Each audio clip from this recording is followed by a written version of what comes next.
میں کوریج کے لیے مسلم لیگ نون کے جلسے میں ہوں اور صبح سے یہاں پہ ہوں. میں یہاں پہ کوریج کر رہا تھا, ویلاگ ریکارڈ کر رہا تھا. مسلم لیگ نون کے لوگوں نے باقاعدہ میرا فون چھینا, فون چھیننے کے علاوہ میرے ساتھ بدتمیزی کی اور مجھے کافی دیر یہاں پہ یرغمال بنائے رکھا. مجھے کہا کہ آپ پاسورڈ دیں گے تو آپ کو فون ملے گا. اگر آپ گواہی لینا چاہتے ہیں تو ہمارے جرنلسٹ ہیں عمر اسلم صاحب پی ٹی وی پہ شو کرتے ہیں, ان کے والد صاحب بیٹھے ہوئے تھے, ان کی مداخلت کے ساتھ مجھے فون ملا. اگر آپ چاہتے ہیں کہ میں جھوٹ بول رہا ہوں یا میں سچ بول رہا ہوں, عمر اسلم صاحب کے والد سے پوچھ لیجئے گا. ان کی مداخلت نہ ہوتی تو شاید وہ تو مجھے یہاں سے اٹھا کے کہیں اور لے کے جانا چاہتے تھے. میرا فون دینا تو بہت دور کی بات ہے. میں نے ان سے پوچھا میرا جرم کیا ہے. اگر کوئی جلسے میں کھڑا ہو کے کہہ رہا ہے کہ میں عمران خان کو ووٹ دوں گا تو میرا کیا قصور ہے. میں نے اس کو کہا ہے, لیکن ان کا آپ یہاں پہ ریکارڈ نہیں کر سکتے. میں نے پوچھا غلط سوال کیا کیا وہ بتا دیں, کوئی جواب نہیں تھا. لیکن انہوں نے کہا چونکہ ہم اپنے گھر میں آئے ہوئے مہمانوں کے ساتھ یوں ہی کرتے ہیں, ہم ایسے ہی میزبان ہیں, تو پھر باقی آپ میرا خیال ہے مریم نواز کو اور مسلم لیگ نون کی لیڈرشپ کو اور سیف الملک کھوکھر کو اس کے اوپر نوٹس ضرور لینا چاہیے, ورنہ ہم یہ سمجھیں گے کہ وہ جو گلو بٹ والا سنا تھا آج عملی طور پہ کم از کم میرے ساتھ تو ہوا ہے.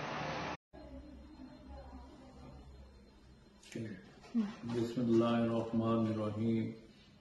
میرے بیٹے طارق حبیب کو اور ارسلان ارشد کو اور اس کی مسز کے بھائی سرمد صادق کو 27 ستمبر کی رات بلوچستان سے کچھ لوگ اغوا کر کے لے گئے ہیں, جن کے متعلق ہمیں کچھ پتہ نہیں کہ وہ کہاں ہیں.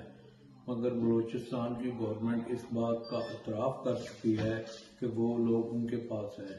میری چیف منسٹر صاحب سے گزارش ہے کہ وہ نوٹس لے کر ان سب کا پتہ کریں کہ وہ کہاں ہیں اور ان کو عدالت میں پیش کروائیں, تاکہ اگر ان کا کوئی جرم ہے تو وہ ان کا سامنا کر سکیں. ہم حب الوطن لوگ ہیں, ہم نے نہ باہر جانا ہے نہ ہماری کوئی جائیدادیں باہر ہیں.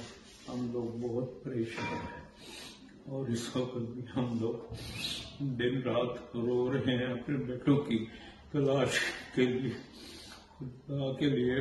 آپ چیف جسٹس صاحب ہماری کچھ ہیلپ کریں تاکہ ہمارا یہ مسئلہ حل ہو سکے.